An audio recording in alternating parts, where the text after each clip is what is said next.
Mesdames, Messieurs, bonsoir à tous et à toutes et bienvenue à cette dernière livraison du journal de ce mercredi 4 janvier 2023. 4 janvier, l'RDC a célébré aujourd'hui le martyr de l'indépendance. Un cocktail d'événements avait dégénéré en émeute ce jour-là à Léopoldville en 1959. Le groupe à suivre tout de suite dans ce journal. Et puis le groupe armé Zaïre appelé à adhérer au processus de paix pour la stabilisation de l'Ituri, appel lancé par la communauté et l'ORI de cette province. Voilà tout pour le titre. Mesdames, Messieurs, encore une fois, bonsoir et bienvenue.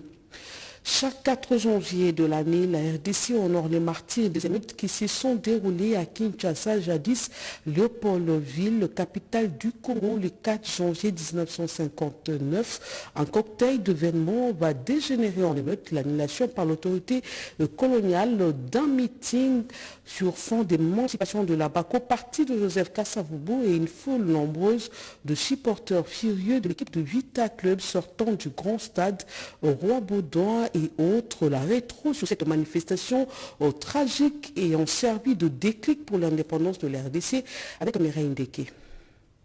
4 janvier 1959, les déclics de la conquête de l'indépendance, c'est une année et demie après que le Congo belge accédera à la souveraineté nationale et internationale. 64 ans aujourd'hui, les souvenirs des Congolais restent toujours intacts face à cette date historique car le pouvoir colonial a dû prendre conscience que l'indépendance était une aspiration profonde. 4 janvier 1959, 4 janvier 2023, cela fait exactement aujourd'hui 64 ans depuis que la République démocratique du Congo se souvient des émeutes marquant un tournant décisif vers l'indépendance. Selon le bilan officiel, 49 personnes ont été tuées et d'après la BACO, plusieurs centaines de Congolais ont été également abattus. D'où vient cette révolution? Eh bien, pour la petite histoire, tout est parti d'Accra. Au retour des leaders congolais, la population avait réclamé qu'ils viennent rendre compte en ce lieu de tout ce qu'ils avaient vécu maintenant que le premier noir politicien était sorti du Congo belge. C'était pour la première fois. Mais l'autorité coloniale ne voyait pas cela de bon oeil. Elle a catégoriquement refusé la tenue de ces meetings. Un climat de nervosité s'était donc installé.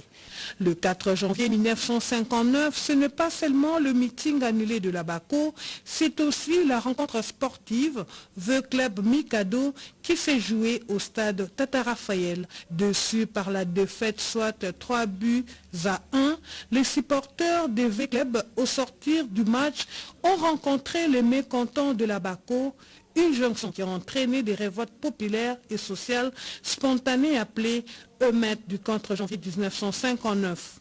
Malheur est de constater qu'à ces jours, la place Inca, berceau de l'indépendance, reste abandonnée à son triste sort.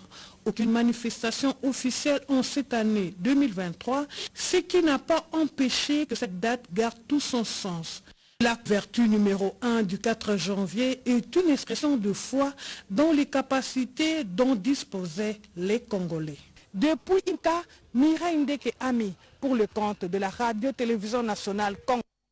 Joseph Kasavubu, ancien président du pays et président de la BACO, a certainement joué un grand rôle et pour honorer sa mémoire, Prédi Kita, ancien vice-ministre du plan, s'est recueilli devant son mausolée. 4 janvier, une date historique du processus menant à l'indépendance de la République démocratique du Congo. Aujourd'hui symbole d'une résistance face à l'oppression du pouvoir colonial.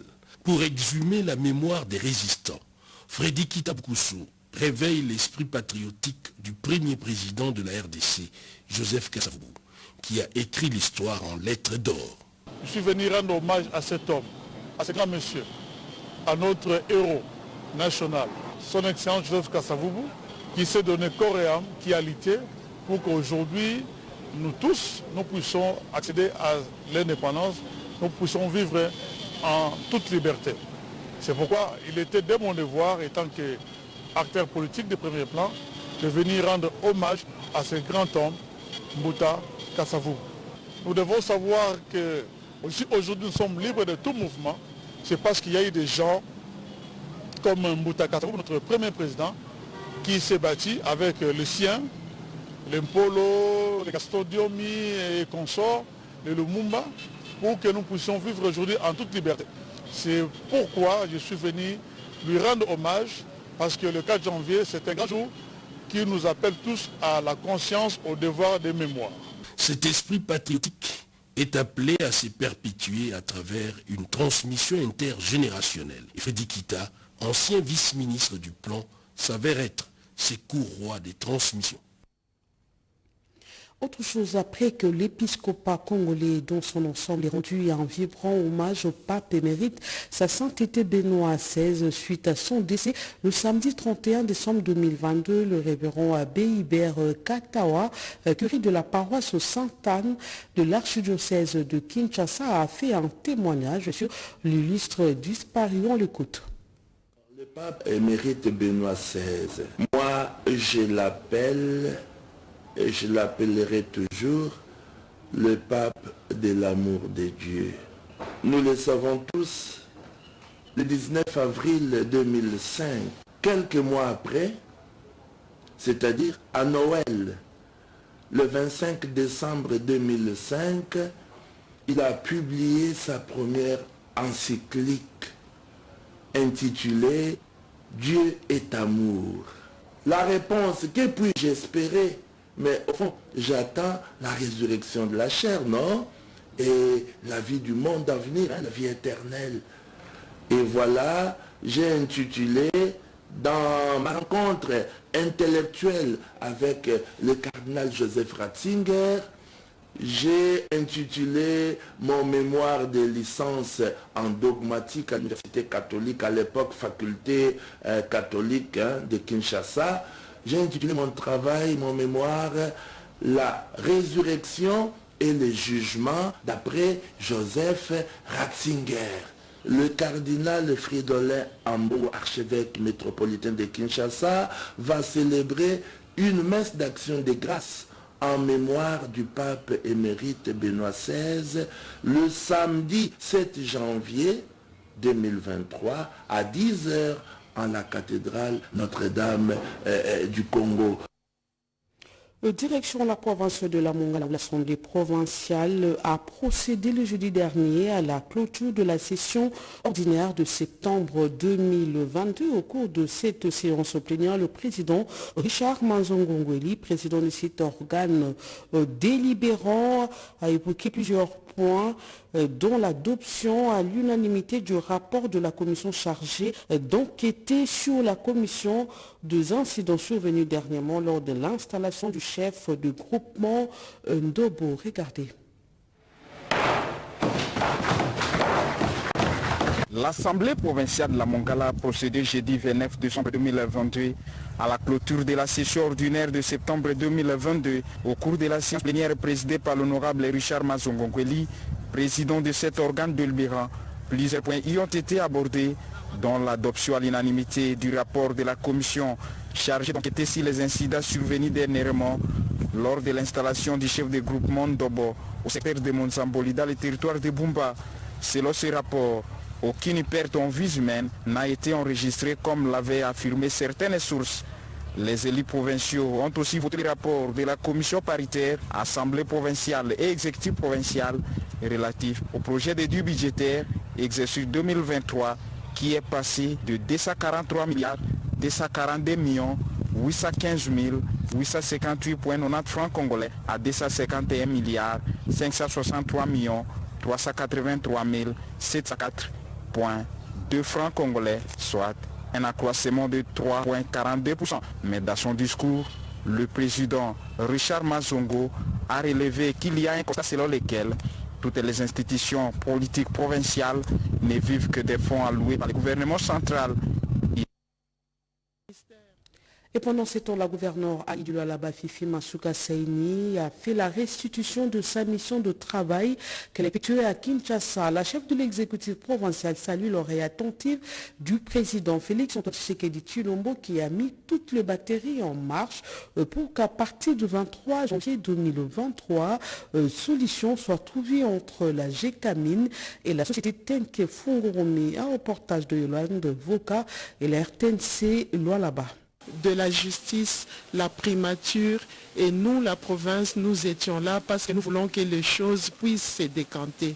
Et nous remercions les chefs de l'État à qui nous disons encore bonne année pour cette année nouvelle 2023, que Dieu continue à l'accompagner dans tout ce qu'il est en train de faire, spécialement pour la paix à l'Est. Il nous a reçus, il a donné des instructions qui sont très claires pour que cette situation de Tenke Fungurumi puisse se décanter dans les plus brefs délais. Il a même mentionné les délais en ce qui concerne les exportations. La commission ou la GECAMINE et TFM doivent se mettre autour d'une table. Ils ont jusqu'au 8 janvier pour que cette situation des exportations puisse se décanter. Quant au reste des problèmes qui regardent la commission, ils ont jusqu'au 23 janvier pour terminer ce qui les divise aujourd'hui. Donc nous ne pouvons dire que merci au chef de l'État qui a toujours été attentif aux problèmes de toute la République. Nous ne pouvons pas arrêter sans dire encore merci à nos vaillants soldats et nous continuons à prier pour eux pour que la paix règne à l'Est ainsi que dans toute la République démocratique du Congo. Je le dis en luminaire, le groupe armé Zaïre a appelé à adhérer au processus de paix initié par le chef de l'État pour la stabilisation de l'Ituri, appel lancé par la communauté Lori, ceci au regard de plusieurs cas de violence enregistrés ce jour-ci contre la population civile. On en parle avec Eugénior Selemani. Les groupes armés réfractaires au processus de paix doivent emboîter les pas de ceux qui ont choisi le chemin de l'oiseau rare tant cherché. À Ituri, cette déclaration est de la communauté Balé. Réunie au sein de la communauté Lori, cette dernière condamne la recrudescence des violences sur la population avant de formuler quelques recommandations à l'endroit des uns et des autres. Recommandons ce qui suit. 1. Aux groupes armés engagés au processus de paix de Nairobi de ne plus céder aux provocations et s'abstenir de recourir à la violence. D'attendre le programme DDRCS. 2. Aux groupes armés réfractaires de saisir l'opportunité d'adhérer au processus de paix et profiter de la main encore tendue du chef de l'État. De cesser les provocations et tueries des populations civiles. D'arrêter la collaboration avec les ennemis du pays, à l'occurrence les terroristes du M23. 3. Au gouvernement provincial de l'état de siège, d'accélérer l'organisation des dialogues intracommunautaires de G5. 4. Au gouvernement national, d'accélérer le processus de PDDRCS,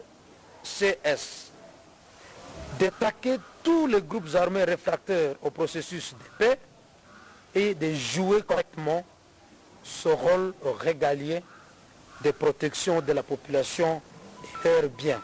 Dans le même cadre, l'administration militaire sous le commandement du lieutenant général Luboyanka Johnny organise le dialogue intracommunautaire dont la culture sur la paix et les maîtres mots pour le bien-être de la province. Pour rappel, c'est depuis le mois de juin 2022 que le groupe armé Codeco avait signé l'acte d'engagement unilatéral de cessation des hostilités et participe aux consultations de Nairobi initiées par le président de la République en vue de la pacification de l'Est de la RDC.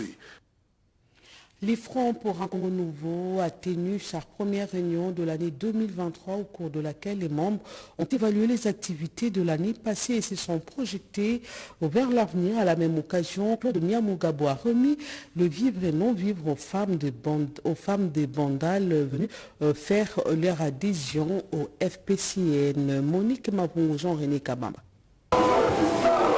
Les lieutenants de tous les états-majors de l'Union sacrée, soutenant les chefs de l'État Félix-Antoine Tshisekedi Tshilombo, sont debout pour la sensibilisation de la population. Les CAP pour le Front pour un Congo nouveau, FPCN, qui a rassemblé ses membres autour de son autorité morale, Maître Claude Nyamugabo, pour leur expliquer les biens fondés de l'enrôlement qui est un droit civique. Obtenir sa carte d'électeur permet à tout Congolais d'être électeur et éligible et surtout un moyen pour garantir la réélection de Félix-Antoine Tshisekedi Tshilombo, a martelé Maître Claude Nyamugabo. Nous serons encore ensemble, nous avons besoin d'eux pour cette année 2023, année au cours de laquelle nous allons élire pour les députés nationaux, les députés provinciaux et surtout le président de la République. Nous avons rappelé que notre candidat à élire le 20 décembre 2023 s'appelle Félix Tshisekedi Tshilombo.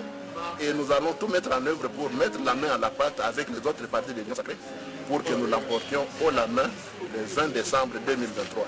La particularité de cette rencontre, c'est aussi la participation par visioconférence des cadres du FPCN des différents coins du pays et ceux de la diaspora. Cette manifestation sociopolitique, en plus de l'évaluation des activités de 2022 du parti, a été doublée de gestes de partage par des sacs de riz, de poulets et autres vivres distribués aux femmes pour subvenir tant soit peu aux besoins de leur famille durant ce mois de janvier. De nouveaux adhérents au sein du FPCN ont été enregistrés au cours de cette rencontre. Preuve de confiance à l'autorité morale de cette formation politique. Et au Maniema, les femmes de militaires du camp Major Vangu et des orphelins de l'orphelinat Moussa ont bénéficié de vivres de la part de la solidarité de ressortissants du Maniema. Sorema, c'était pour redonner le sourire à ces vulnérables en cette période festive. On fait le pont avec Betty Amanikunda. Soucieux de redonner les sourires en cette période de festivité de fin d'année à ses compatriotes et vulnérables, la Sorema Solidarité des ressortissants du Maniema, avec à sa tête son président national, Maître Luamba Alpha Alfani, a remis un lot de vivres aux femmes de militaires du camp Major Vangu et aux orphelins de l'orphelinat Moussa au quartier Bel Air dans la commune Campima. L'essence de cet événement avec le président Luamba Alpha. Nous sommes à la tête de la Sorema pour ça, pour aider à tout moment où nous avons la possibilité d'assister nos amis, nos orphelins, nos femmes militaires. À chaque instant, nous avons la possibilité, nous n'allons pas cesser à assister nos semblables. Le bénéficiaire se sent réjoui de ces gestes de solidarité de la part de la Sorema.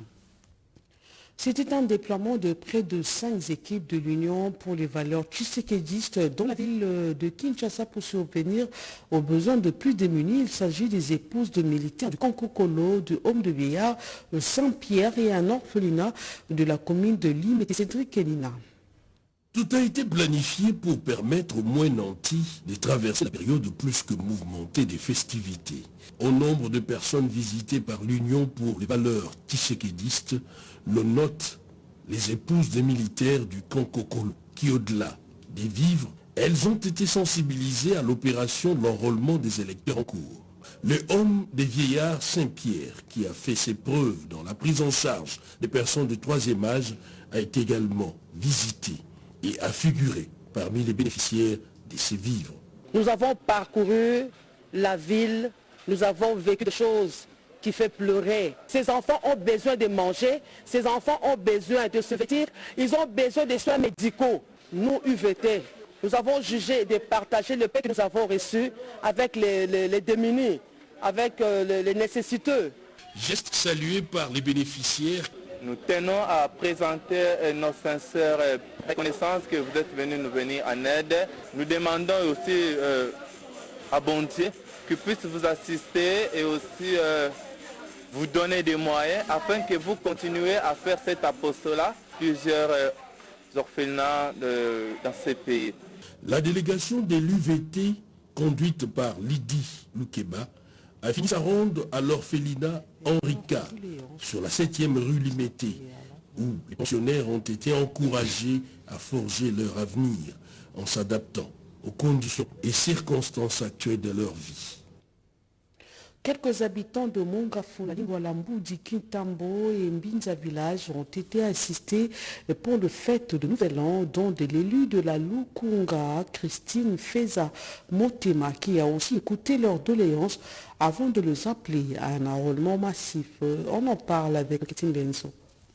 La deuxième édition de la caravane de solidarité dans le district de la Lukunga s'est clôturée ce 31 décembre 2022 par la descente de la députée nationale Christine Feza Motema, qui cette fois-ci est allée tour à tour à la paroisse Saint-Léonard à Mboudi, à Mongafula, à Kitambo, à Lingwala aussi, à la paroisse Saint-Jude, à Binza village. Cet élu de la Lukunga a voulu non seulement écouter les doléances des habitants de ces coins pour des solutions, mais elle a été aussi porteuse d'espoir pour la population. La présidente ad intérim de l'Alliance pour l'avenir AAA a saisi cette occasion pour appeler tous à s'enrôler pour participer au vote. Comme dans ses habitudes, Christine Feza Motema leur a remis les vivres et non-vivres accompagnés d'une enveloppe pour bien passer les fêtes de Nouvel An, ce qui a motivé davantage la joie des bénéficiaires. Maman Feza, nous ne te lâcherons pas. Dieu te fortifiera pour continuer ton aide.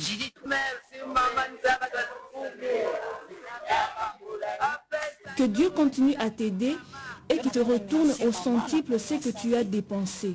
Nous sommes ravis de revoir notre banc.